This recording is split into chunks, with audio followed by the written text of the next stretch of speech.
Welcome back, everyone. We're here for our second best of two of the day to start off week 8. We just saw in the last one, Evil Geniuses 2-0 Dignitas. Now going into this one, FlyQuest Academy up against Immortals Academy. And this is not the same FlyQuest we have been seeing all split. We've been seeing the new one where they swapped roles from LCS to Academy. That only means one thing, and that is Tukey time, as Jose Diodo and everybody from that starting roster, save for Kumo, of course, is staying on that main roster, and Philip is stepping in, is going to be walking in from the side of FlyQuest. They have been doing well. They had 2 2-0s and 2 1-1s, so they have had results that have been pretty akin to what their sister team was accomplishing, but they're stepping into a very difficult matchup up against the side of Immortals here, who have been on an absolute tear recently, ever since Viper and Anda have been able to step into that and rejoin the team in person. And this entire split, Immortals Academy are the team that everyone has talked about when it comes to the scrims, when it comes to the players. Everyone across all regions have pretty much hyped up Immortals and saying this team is the team to fear. And we are starting to see that. This team is starting to come online, and we should expect great things, but they are still fighting for a playoff spot, and it is a tight race. It's all Evil Geniuses get the 2-0 just a moment ago, but they also have to contend against TSM Academy, who plays after them to make sure that they can still try to retain their spot. Immortals has such a rough end of the split to try to get through because they have to go through FlyQuest, who are currently number 1, EGA, who you just saw, who popped off, who is currently number 5, Cloud9, who's sitting at number 4, who is right above EGA with a similar record, and TLA, who currently sits at number 3, 2, kind of depending, I think they're number 2, given like a tiebreaker record, but basically tied in score with 100 Thieves. So 4 of the top 5 teams they're playing in this final week to try to play up against. So every game that they can pull against top competition is going to be absolutely imperative to make sure that teams with weaker schedules can't just sneak past them in the standings. TSM doesn't have a particularly hard end of split to try to contest against them, so they have to be able to pull out wins against top competition. This is the true proof that they could actually provide to everybody out there inside of Academy watching or scouting them to show that they are one of the top teams here and now. This is the best testament that you're going to get to it whatsoever the entire split. And this is also FlyQuest, who have only ever suffered 1 0-2. Like, sure, different roster, you can argue that. This is still a strong team. This is a team that was able to contend in LCS, even if they're down here in Academy now. These are all fantastic players, and bringing in new top laner, since Licorice got traded over to Golden Guardians, they needed someone to be able to replace Kumo. Philip coming into this role is really exciting. I'm really excited to see how Philip is going to play against Viper, then also having Jose Diodo against Anda.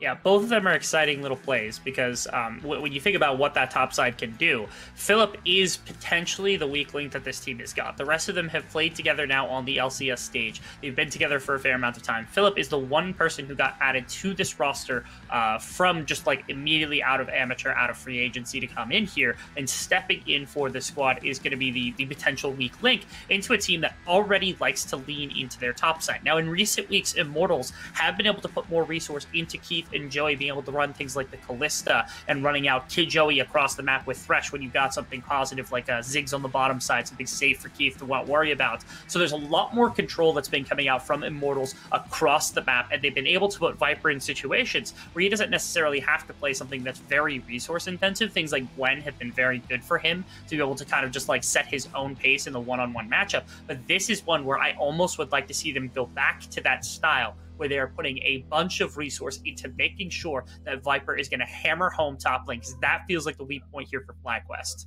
So yeah, I kind of want to go back onto the point you're making up about Keith in the bot lane. Because before we were seeing that the Senna Tom Kench was really their go-to. And then when Tom Kench got reworked and changed, they dropped that, and they went to the Callista and have been dominating with that. But my biggest problem is like what we saw when it was Senna Tom Kench. All you have to do is ban away one champion, and you already take away a big part of Immortals. And that's what makes me wonder, going into this matchup, if we might just see that and make it really difficult for Immortals to even play around their top side. It is a question mark when it comes to what they can run. You know that Keith is capable of doing some more of the carrying capabilities, but I really want to see them try to set that foot forward to say, okay, it is going to be our top side, only because I think that's the weak point. So you have to consider that. If they believe otherwise, if they think that Johnson and Dreams are attackable, which you know that they have been previously, this is a bot lane that can be attacked, and I think with the veterancy that Keith and Joey bring, it's entirely possible that they could shift things up and say, okay, Viper, you're going to win ambiently against Philip in the laning phase on your own. We're instead going to throw resources into the rest of the map. So I think the person on the side of FlyQuest I'm watching most in this has got to be Jose Dioto, just because A, he is insane. He's just an absolutely amazing jungler whatsoever to start with. But also, he is the one that can try to defend or offend on the map across from where the intention is going on the side of Immortals to get his map into a similar lane state where they're, responding to what's happening. If they attack into bottom, attack into top, make sure Philip's okay. If they're attacking top, attack into bottom, or go into a defensive mode, say, okay, we're going to counter jank, we're going to play into that, and we're going to try to play into the one-on-ones. I don't like that into Immortals because they love to skirmish, so I'd rather see Jose Dioto go for the response play across that side of the map. I'm curious to see if they're going to fall for that, or if they're going to try to see if they can maybe fight that fight, because once in a while, if you get a really good matchup into Viper, you might be able to beat him. But the problem is Viper has such a deep champion pool that it's hard to make sure you're guaranteed to have that winning matchup. And when we see these drafts right now, it is a lot more of the power picks that have been taken away by FlyQuest. Immortals, sure, of the Sin Shao, yeah, one of the strong ones. But Varus is also a ban that we see from them, and we didn't see that touched at all in our last series. Well, I'm not going to say that Varus is not meta anymore, but he is something that has been dominating, like we have seen so many other champions on 11-14.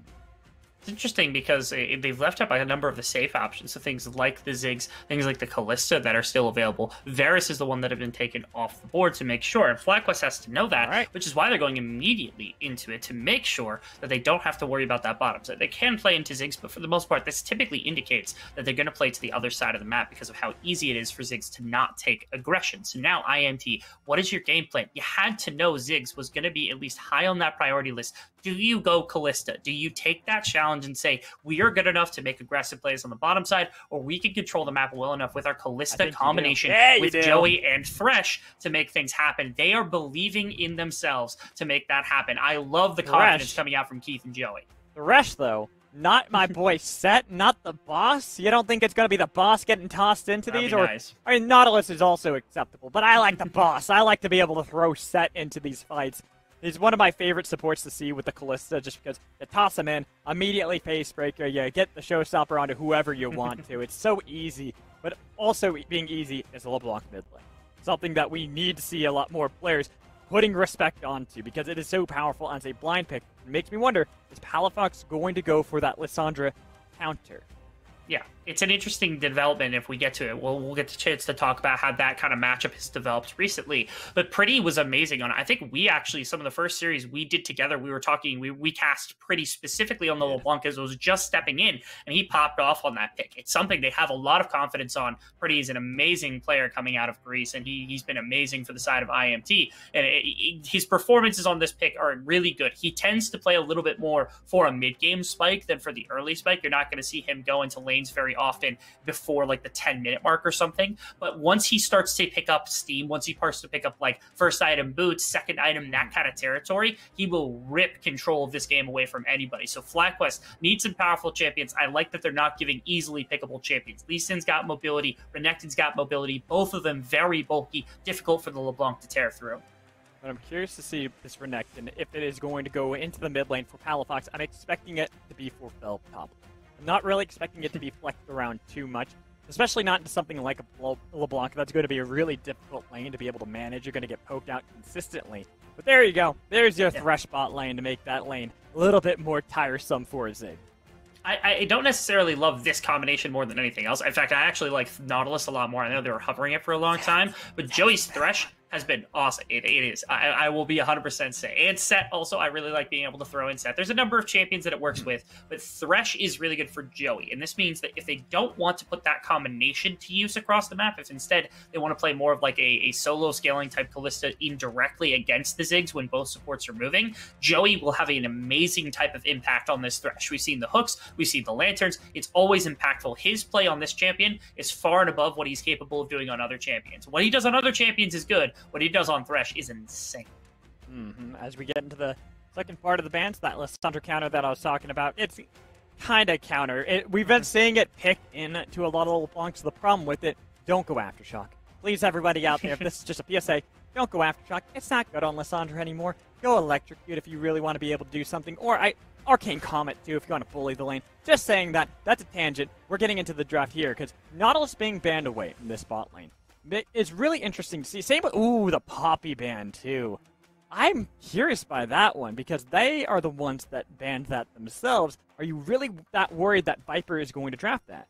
It's not Viper's champion, it's Anda's champion, if you recall. Oh, yeah, He's that's the right. Poppy. I forgot about that. Oh, yeah. It's his back pocket pick. They're trying to shut out the jungler, which tells me that this is going to be Jose Dioto going on to the likes of the Lee Sin for early aggression. He's trying to rip control of the early game away from IMT as fast as possible to make sure that he can control things before LeBlanc starts to go. But this is a champion I've been waiting on for a long time to pop back up into the meta. It's the Olaf. There's not a ton of champions that he's really bad into, but he doesn't have a bunch of good matchups. It's the specific junglers that prioritize having this kind of dominance and being able to use those axes for early aggression, and going to opt into this matchup up against the Lee Sin, trying to keep contesting against the one-on-one that Lee Sin's likely going to want to bring. The Rise locked in for Palafox, a classic Palafox pick there, the control mage to be able to try to get some control away from LeBlanc, though it is going to be a bit difficult early on. And then Dreams on to Leona. A lot of early game I'm seeing from this FlyQuest Academy squad. All of them wanting to see if they can try to fight early on, but also having some decent scaling themselves to be able to hold out a little bit longer. Your face, I'm going to wait. I'm going to keep talking to see if we actually get something fun like that locked in. I don't think so, Nars, what I'm thinking off the top of my head, but going back to what I'm talking about here, we look at FlyQuest Academy's composition, and you see how they want to be able to function. Oh! Okay, Lucian's fine, too. You know, that's fine. But going back to the point, got early game. Got a lot of early game. But I'm also seeing some pretty good early game on the other side, too. It's a contested early game here from both sides. I think FlyQuest really wants to play to it. They've hedged their bets a little bit with like the Rise and then also the safety of the laning phase. But with a Renekton and a Lee Sin, if you're able to move out as Rise, you have more than enough ability to impact fights and things like that. On the other side, they pick ranged top lane for Viper. That's pretty consistent. He likes his Vayne. The Lucian makes some sense. Although this is a matchup that I think is a little harder to play into, specifically for the laning phase as the likes of the Lucian. So they are really putting faith into Viper to be able to set himself up for this like kind of laning phase to go into a scaling game against the likes of Philip, so that eventually the side lane and the team fight's going to look really good, which is interesting because that means that the rest of the map is where they expect the action's going to be. When Jose Dioto, I think, pretty clearly has a very good target up into the Lucian. He's squishy, he can get CC'd, he can get burst down very quickly by the combination of these champions, and Anda with a Lucian has a bunch of damage, not a bunch of CT to try to lock down a double dash Renekton. It's not easy to do, which tells me Anda's actually going to play to the rest of the map. Maybe their focus is going to go to Pretty, and they're relying on Viper to have his own safety in the laning phase, and they're absorbing. This is, again, that different strategy that we've seen from the beginning of the season that have really come through for Immortals towards the end. And if they're bringing it out first game against the #1 team, they have got faith in spades for this roster to actually work the way that they are. They put a bunch of faith into Keith, Joey, and Pretty to make sure that those three are going to pop off, and I have a bunch of respect for them to be able to transfer from that early kind of season prowess that they had towards topside, putting a bunch of focus into Viper, and finally they're putting it into the rest of these players as well. Here we go, loaded up onto the Rift, and you know what makes me think that they're looking to fight early and put Pretty in that position of power here, Rebel Fox? Corrupting Pot LeBlanc, looking to see if he can get some early plays. I want to see an early back for Darkseal then. That's the case. Same Not here. only does it empower it, but also he gets those Magi stacks as fast as possible, get Pretty onto a good foot just as quick as possible. He's also rocking the rookie skin, which you gotta love as well, because it just makes you feel so powerful. Like, the other skins look nice, right? But when you're playing, like, the absolute, like, pinnacle of performance on, like, a champion, something like Rookie's LeBlanc, like, you just feel insane. And Pretty is gonna absolutely live up to those expectations in this game. At least you hope so, because right now IG are not living up to those expectations. Just going to throw some shade right now. Get that out of the lane. All right, and we'll see if they make playoffs IG and all that good slander jazz. on my stream. Hey, look, they're barely even holding on to get a playoff I know, they're spot like a at this game moment. out of playoffs or something right now. They're very close to being not. I realize. That's why I got to throw some shade. Just got to do that. But not throwing Reasonable. shade here into this game. Right now, we see pretty standard. I'm waiting for Pretty. There it is. Looking to see if he can get that early bit of pressure on a Oh, I love Palafox. that. He wants to be able to get level 2 just so he can actually constantly and consistently look for that play. While Viper, he's getting a lot of control here against Philip early on. But he is able to put a bunch of control into the wave. He's got one additional minion, which is going to slow push this, I think, slowly towards the legs of Philip. I'm curious if he's planning any sort of kind of shenanigans, whether it's like a 2 or 3 wave crash. It's not going to be a 2 wave because he's not pushing this now, so it's going to be a 3 wave to maybe look for, to try to look for a reset, just to try to thwart some early aggression from Lee Sin. But if you're noticing, Jose Diodo is not playing towards his top side. He's actually pathing towards his bottom side right now to maybe find aggression to counteract the Thresh and the Kalista lane of bottom lane. So Jose Diodo also playing some mind games as both junglers are in a chess match right now, trying to figure out where to put pressure on this map. There's a nice deep ward onto a red buff of Jose Diodo, which makes it so that this chase game is in the advantage of Anda at the moment. He knows where the jungler is going to be playing. He knows that they have to be safe on the bot lane. You saw the fact that there's the ping coming in from Jose Diodo saying, hey, they have vision. Probably not going to look for this play bot lane because they are going to be able to immediately back off with the timer. You can see right there. Look at that. Really already backing off in that bot lane. Extremely well played. That ward invaluable because it denies Jose Diodo enough of this early pressure. Now Ziggs will eventually bounce this back out to the mid wave. Johnson's going to be able to step up. They should be able to find a back timer if they want to. Alternatively, it's just going to be the pick up the Vamp Scepter, which is going to help with some of the poke for Keith specifically. And also notice that Joey did not back. Joey walked into mid lane to make sure that Jose Diodo wouldn't be able to find a response gank into mid instead. So there's that. As this crash on top wave is now going to get aggressive against by Anda. Oh, I told you, it's Viper. I was expecting this play. Always. I was expecting him to look for this kind of dive. Anda looking to see if he can kite him back and get a little bit of damage, but he's walked down underneath the turret, and Philip, the young player, turns it around. Oh! No! Then he walks into this shot. That's so tragic. It started off with like a very bad foot for Anda because Anda missed the axe and then Pretty! Ooh, Pretty! Oh no, that looked bad. Man, these are a bunch of unfortunate events right now happening across the map for IMT, but you know what? At least they got a kill on a Viper, I suppose. Clean stuff in a couple of plays here, because again, it started with topside where Philip was able to avoid the first axe. If that axe goes through, Philip dies, and yes, you trade, but it's first blood going on to what is likely Olaf, which is really helpful. But then even better, the response play onto Pretty came off the back that Joey covered, didn't have a back timer, and Keith had backed, which means that the push came out from Johnson, and it opened up Dreams to attack this mid lane with Jose Diodo underneath the tower, only taking those 2 shots with the aftershock is FlyQuest, working in unison extremely well. Not as clean as could have been done on top side here from Immortals, but a nice response and then a counter response as well from the likes of Immortals in that mid lane to give themselves the advantage to kick things off.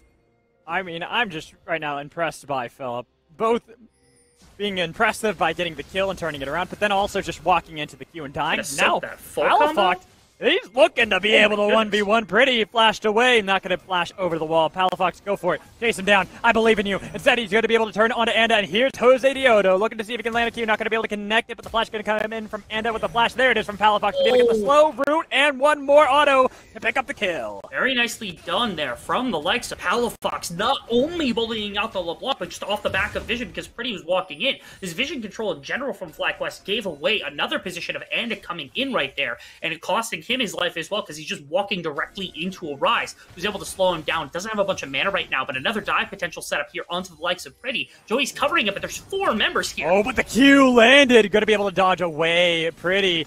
You're looking pretty tasty right there. You got Anda on the other side to be able to scare off the members of FlyQuest. But they have full control of this bottom half of the map. They are looking to see if they can pressure out Anda and possibly rotate into the bot lane. I think FlyQuest have read the same thing that I did, where it seems like Immortals have set themselves up for play towards specifically Pretty in this game, and they're doing everything they can to put Palafox onto a good foot and deny that early gold from Pretty, knowing how good he is at taking over the mid game if given all of the resources necessary that the Blanc's going to need in order to get onto the itemization, find those picks as best as possible. So now I'm curious, how how quick can Immortals change up their strategy and say, okay, LeBlanc is going to be offline for a fair amount of time, and Palafox is way too strong to attack into. Do we try to pull Palafox into multiple skirmishes, focus him down like that, or do we try to play into side lanes, get Keith and Joey involved a bit more? Does Anda shift into top side again, kind of rely on Viper with this Lucian to do a little bit more work? These are all questions that need to be answered. Nice route from Palafox. Oh, the chains and connect. Oh, he is looking for this one to Pretty. Not going to be able to land the Q, so that way Pretty survives. But Palafox on his rise. This is one of his classic champions. Like I said, loves these control mages, and you can see how strong this player is on this champion. Oh, he's getting this full combo to pick up a kill for Jose Diodo, even though Anda and Joey are both there to kick away to be able to help him out. But look at the damage with the help of the turret and the undertow to be able to pick up a kill for Anda. Response is there. Still nicely played from Jose Diodo to be able to capitalize on Palafox's damage. Now ultimate's going to come through. It's not going to stop. Completely missing. Ooh, so close. No CC. Not allowed. Palafox able to just walk away from that situation. As IMT, they try to respond to pressure. Gold is even right now, which is shocking because they are up 2 kills on the side of FlyQuest, but they're giving up a little bit of jungle farm in order to do all of this as much as possible. And the second death now onto Pretty, he's trading really aggressively into this rise, not expecting these roots to really cost him a bunch of his health bar, but man, it is near impossible to trade into a rise the way that he has been. Like you said, Palafox is one of the better rises we see. It's one of his old-timey champions, and Pretty's getting a little bit antsy right now, trying to make some aggressive plays happen to set up for ganks and things from the rest of his team. I think he just needs to sit and wait for a bit. If Pretty wants to sit, wait for that second item spike, something like that, he will be able to one-tap rise if he goes for no magic resist. And I sense Palafox isn't really going to build into that, given the amount of damage that's coming through from like Lucian and Kai'Sa and Olaf throughout the course of the game. Magic resist probably ends up being the least of his worries. Jose Diodo, sneaky Viper. He knows something's up. He pinged it earlier on, but Jose Diodo has been patient. He has been completely invisible to him, and he's even calling in Dreams to look to see if they can set up this dive. The stun going to come through and looking for the kick, but he's able to flash under the turret. Still alive. Never getting a lot of damage, but finally the stun comes in with the Steam Blade for the kill for Jose Diodo. Extremely well played by Viper, but it doesn't matter because they have too many people. But Anda's here with Joey now to try to make a play happen. Oh, but the TP should scare them off. They got to run for the hills. Dreams want to be able to re-engage. Nice play to be able to get them away, but the huge bomb to do a little bit of damage onto Joey and Anda should allow them to be able to push in this wave and then turn for the objective. Very well done right there. Joey does deny the re-engagement to come out. Yes, they find the play onto Viper. 4 members then respond with the TP up the top side. They're going to look for Rift Trail, but notice, Kalista is going to be here in time. I think Viper might be here in time as well, and they still have all the power they've got. Anda still has his ultimate. They might be ready for a play like this. Rise is going to be here first, but LeBlanc can still make an impact. So look at where Viper is. He's pretty far. The play not going to do too much. And there's the Zenith Blade to be able to blow up Joey. Trying to see if they can jump on top of Keith. Keith trying to kite back. They're going to be able to get the kill onto at least the Rift Tail, but now they're ripping them apart. Low health members on the side of Immortals. Palafox looking to make sure there's no escape for Pretty. They've got eyes on him, and they got a double kill for Jose Diodo. Try to force their way into this fight, but it just does not work fast enough. They move in with Joey to find a pick. He finds a nice hook onto Johnson, but they don't have the damage. Jose Diodo! What was that, man? That was beautiful. Frog Champ, man, in the chat as much as possible, finding the triple kill and just running this game right now over top of Immortals. He has found aggression into mid lane. He's translated it into the jungle position, trying to make sure that Anda gets shut down, and now he's finding team fights around the likes of these objectives that Immortals are playing for. They know that they like to skirmish. Now Joey again! Oh, do you really want Johnson? Do you really want him that bad? I don't think you do. They're trying to see if they can pick up the kill, and they're not going to be able to do it, so it's an easy kite back for Johnson. Immortals have this fatal flaw of always wanting to fight to be able to pull priority inside of a game, and FlyQuest never allow them to get the fights that they want. They're the ones that are first to the rotation, they're the ones that are first with the setup, and they're the ones that have been capable of doing all the damage before anything comes through from the side of FlyQuest. If somebody's always down before the setup is there from the side of Immortals to really get their fight going. FlyQuest playing immaculately at the moment against this very aggressive fighting style that's coming through. This earlier game comp, this Olaf is not working out super well. The farm is certainly there, but Jose Diodo is more than keeping up in terms of kills and gold, and he set his laners in a very good position as well. But then we also say that the side of FlyQuest have a good early game as well. This is just a rough matchup of which champions are going to be able to beat out who in the early game, and right now we got our answer. It is Lee Sin, 6-1-2, already having the mythic completed under, I think it was actually before that 10-minute mark.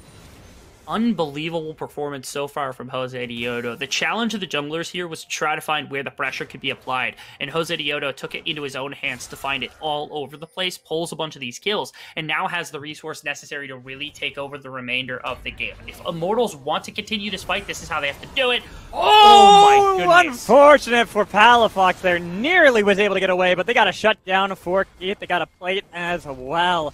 Got to give massive credit out to Keith and Joey for that combination, but they do lose out mid lane. The call to be able to put down the Rift Herald is going to be completely answered for all that happened bot lane. It is so painful right here because not only do you lose mid-inner tower or mid-outer tower, you get a charge on the mid-inner tower, and there's 4 members here to cover top lane, so Viper can't even stay and catch waves. Instead, they're just going to deny that and answer with plates. Overall, in terms of gold, I think FlyQuest pulled even more off this. They're advancing their advantage even further, even though it was the IMT that were looking for that because they needed 3 members in a bottom side, and it was a Ziggs with a Rift Herald that was able to bring down towers. It's so much value you get when you can bring down 3 full turret plates without needing any additional damage, just off the back of that champion and that one tool that they were able to pull earlier. Well played by FlyQuest in response to that play that had happened on bottom side, preventing Immortals from pulling any advantage. Jose Diodo wanted to dive that so bad. He did not care that Joey and Anda were there. He wanted to kill Viper as much as possible. But now that he has reinforcements, this is the time to pull the trigger. This is the time to make sure that you can kill these members. Here comes Jose Diodo looking for the burst damage to be able to get the knock-up. Not going to be able to get the kill on Joey, but now with Pretty on the other side, they got at least the death sentence. The damage coming in, though! FlyQuest turning it around, easy peasy. They pick up 1 kill immediately, forcing out the rest of the members of Immortals along the way. I'm starting to notice something, which is that there is no multi-target attack coming out from the side of Immortals. Lucian is single target, and does have some multi with like the Q, and LeBlanc's distortion isn't enough because you're usually focusing targets with marks on them more than anything. And because of that, there's so many threats on FlyQuest that you have to bring down during the course of a fight that it's near impossible to target focus as effectively as they would want to make sure these people go down. So that fight looked pretty good from Immortals to start with, but they weren't able to put enough damage on anyone to really secure the kill, or an Anda wasn't powerful enough to really walk into every member and start throwing out like what would be like axes and Goredrinker to self-sustain through that. If he were the one with 6 kills, that would probably be a different case. But unfortunately, he's just not in that position, and they can't force down enough damage onto anybody to really make it worth. Immortals, again, flexing around the map, multiple targets that are incapable of going down during the team fight, and they continue to enforce their will against Immortals. Now, Immortals are they're struggling. They're struggling against themselves. They're struggling against FlyQuest because what do you do at this point when you fall this far behind, especially as you're trying to build a comp around Pretty? He's now 1-3-1. Only 1 stack on that Dark Seal for himself. Still working towards the Ludens. Well, you look on the other side. You see how many mythics have been completed. You see components already there for Jose Diodo. Looking to see if he could just absolutely run rampant once more on the back line of Immortals.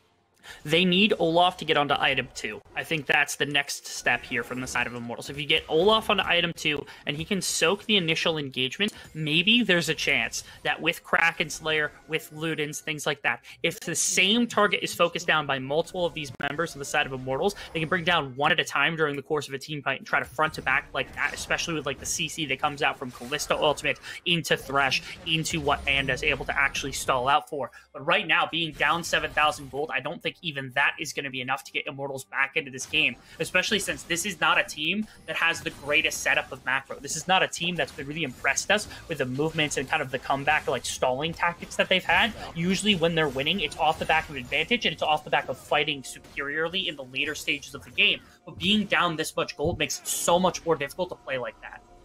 Especially against our #1 team in Academy at the moment, FlyQuest Academy. Even if it is a different roster, this is still a team that is remaining on top, not really losing too massively. And when they're ahead, they usually win. They've only had 1 single game, all split long, where they were ahead at 15 and they lost, at least in the Academy split. This is a team that, like it with Evil Geniuses before them, know how to close it out. They do. And now, is our dragon counter messed up, or are we really 15 minutes into this game with no dragons having been taken? It would not shock me. We haven't seen a dragon take. I don't think a dragon has been taken this entire game. This is occurring to me only just this moment. That there's we saw this last game. Why is it just occurring to you? Like, I'm already prepared for this. We saw no priority on it last game. We're seeing no priority on it this game. Okay. I feel like today's just everyone. It's Dragon Appreciation Day. They don't want the dragons to be hurt. This is a problem only because, number one, Cloud Drake's actually valuable because it's like 10% off your cooldown reduction, so even a single stack of it's probably one of the best single stacks you can get. Yeah. But this also means the Soul is not a Cloud Drake, which is one of the worst sometimes that you can get. Neither of these compositions particularly loves it. So it's like, you don't have the pressure of putting on somebody onto Dragon stack counting. Because if FlyQuest had 2 Dragons at this point, even if like their composition started to slow down, 3rd Dragon would push Immortals into territory where like if it's Infernal Soul they're staring down, they can't just let them have that. There's no dragons off the board, so there's nothing pushing Immortals to do anything except sit there and catch waves over and over again. So like, Dean, does this is my question I'm going to pose to you though. Does that matter though for FlyQuest? Because we talked about how Immortals kind of needed this early game to work out well for them, and it has gone completely poorly. They are so far behind at this moment, and they have no way to really fight back, regardless of if they're forced out. Look at this. They're able to force a fight underneath the Tier 2 turret. We're 17 minutes into the game, and they're forcing back Immortals without even having to get a pick. And that's reasonable. Their sieging is extremely good. That's why they're capable of even running this in the beginning of the game to start things off. My problem does come with, okay, how is it that like you can actually force this game to eventually get to a place if itemization gets into the pocket? If you're pushing waves into the base of the side of Immortals and you can't close things out with like Rift Herald and Ziggs or with like Baron buff or anything like that. I know you're saying everyone Hullbreaker. Every single champion. Yeah, all 5 of them. I'm just saying, like, do they have closing capability with the composition that they've got? I think with Ziggs they do. I don't think I have a problem with that. If they can force a fight, they absolutely do.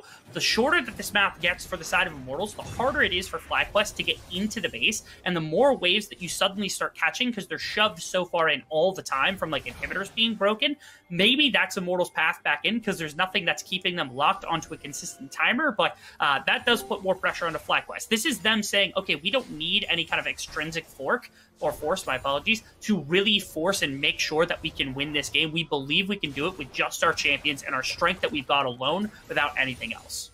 And right now, it looks like not even 20 minutes into the game, and they look to take down their last outer turret from Immortals, constantly getting this extra bit of gold, constantly rotating around the map, and Immortals cannot keep up against them. Who needs dragons, man? They don't need them! They don't need them! Just need towers. No, they do not. Finally, did they go to Dragon? Is that what this is going to be? Okay. Please recall. Oh, that would have been hilarious if they just recalled right there. Just recall. At some point, they have to put them on a timer. You've now broken every outer tower from the base. So now, in order to siege, you have to get into an inhibitor tower, which is really deep into the opposing base. For even with like what is now like a 9,000 gold lead at 19 minutes, it's still pretty far into the jungle that you have to get. Rift Herald is available. I'm really worried if IMT like overcommit to anything, they're just all of a sudden going to lose. Okay, right now they've got 2 members heading up. I'm waiting for the 3rd, because if a 3rd shows on a wave or something, okay, Palafox decides to ruin this entire situation. Because if he just stands there, they can just drop Rift Herald in mid or bot lane and immediately take that. What bot lane? He got out with Realm Warp, gets back in with the TP just to make sure that Jose Diodo is unstoppable. I was hoping that instead they would try to like force in with Johnson and Jose Diodo, just like with Rift Herald to like bring down an inhibitor, just like brute force it when a cross map play comes through when they try to go onto Palafox. Hey, why can't they still do that? I mean, well, there's more members here, so like if they have 4 members, then maybe there's a contest or something to happen. But there's nothing stopping them now because Viper's like knocked down, so that's more damage. You need 5 members as Immortals, but now your waves aren't shoved. So the timer to like jump a wave and do it is gone because you could have had 3 members engage on a Palafox and then you could have done it. But now you just take the kill against Viper and walk away. Very fair. You know, I can't argue with that logic, mostly because you're also the color caster and you know the game better than me. But going back into this and what we're seeing right now, this is just looking hopeless for Immortals. I'm trying to think what they have, what they can do here.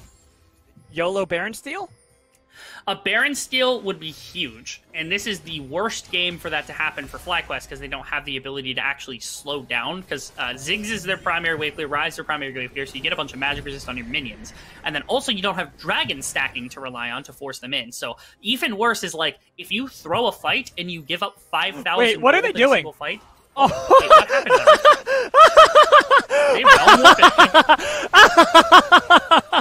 What just happened?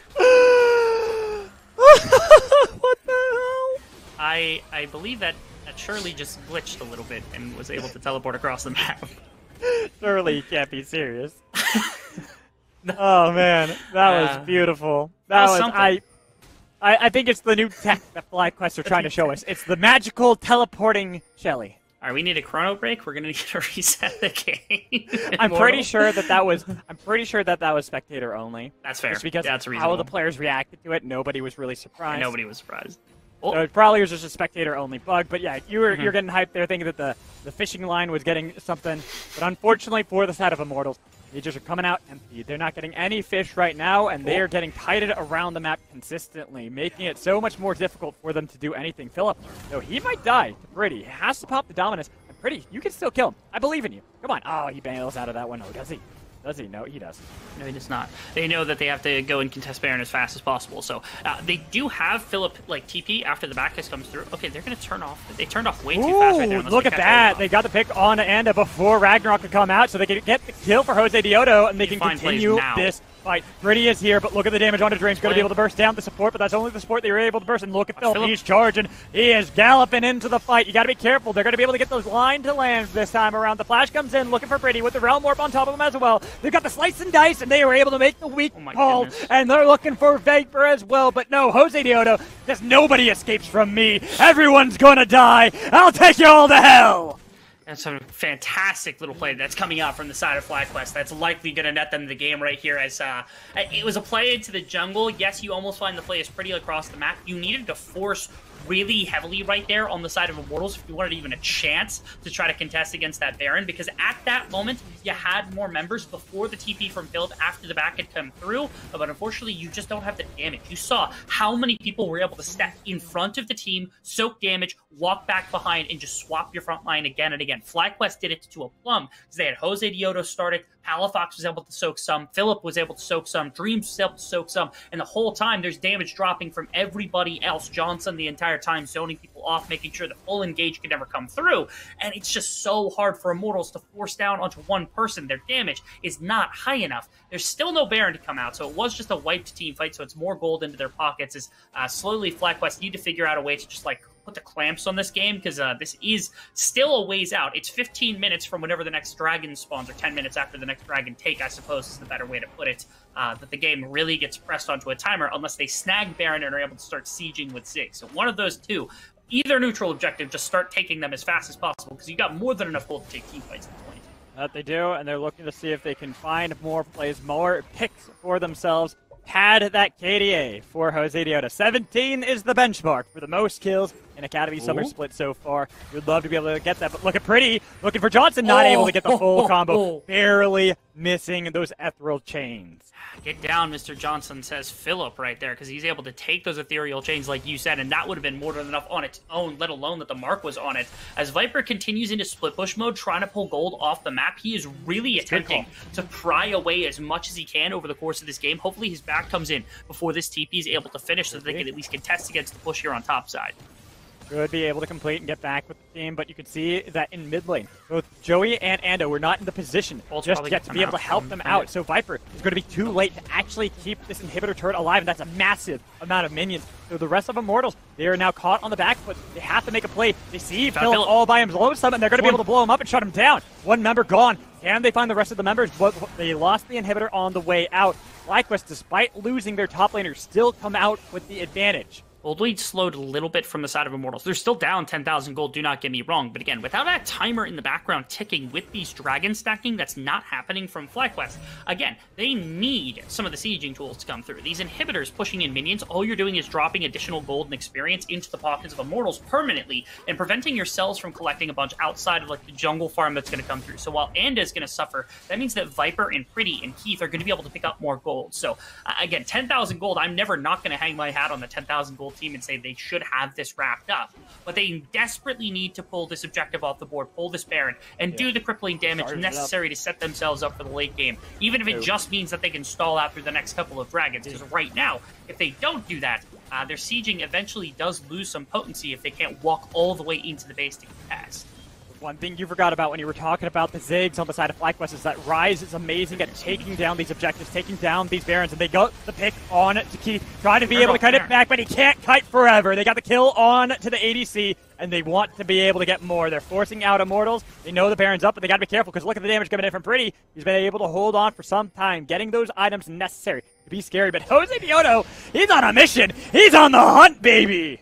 That he is. This might be the forcing moment, as now you got TPs into the base, and this is all that was necessary. They brought down 2 members. Keith and Joey are both down. I don't think they have the gold to be able to hold this. It should be easy enough for Johnson to just sit back here, auto-attack whenever he has the empowered kill Jose Dioto. W out. That's all that's going to be needed. I don't even think they need to Jose, come on, man! He keeps landing these skill shots max range to constantly whittle out and pick off the members of Immortals. He is absolutely crushing it here in the Academy. Can I make a huge statement of why he should make it back into the LCS? What's our maximum single kills in a single game? I know you talked about that just a bit ago. Do you remember what that was off the top of your head? Because he got close. 13 kills. Got to be up there. 17 is the most. 17 is all the right, best so part. he's getting there, man. It was absolutely insane, especially for a 26-minute game. 13 kills. That's like 1 kill every 2 minutes, which is insane to think about on its own right as a metric. But still, commanding game from the likes of FlyQuest, as expected. This is an insanely good team. There's a reason they're our #1. Things fell to pieces quickly for Immortals. I still think there was possibility for them to come back, only because there is no dragon stack forcing them into fights, but they eventually got forced on because, again, Immortals always look to try to find their battles to be able to get back into the game, but the Rise realm more putting members on top of them that just have that much gold, like Jose Dioto, like Philip in the top lane, that they can't burn through immediately, made it impossible for them to respond. They end up getting the 2 picks, end up finishing the game. There's just too much gold to really work with. I also think that you hit the nail on the head. It was picking off pretty early into this game, making so the LeBlanc would not snowball out of control. You saw after a while that Pretty was scary on that LeBlanc, but it was too little, too late at that point. You just didn't have the damage early enough to be able to stop someone like Jose Dioto from going 13-1. And I think a lot of members did their jobs in this game, because like Palafox was doing amazing on the Rise in the earlier stages, putting damage into both the Olaf and then also being like that kind of lightning rod to be able to absorb both pressure and then also gank setup here for the likes of Jose Dioto to be able to kind of ruin the likes of the LeBlanc to begin the game. And then you had top lane, which went pretty decently. They were able to prevent Viper from really snowballing super hard, found a couple of kills into him off the back of dives, shut him out of waves that he really wanted and things of that sort.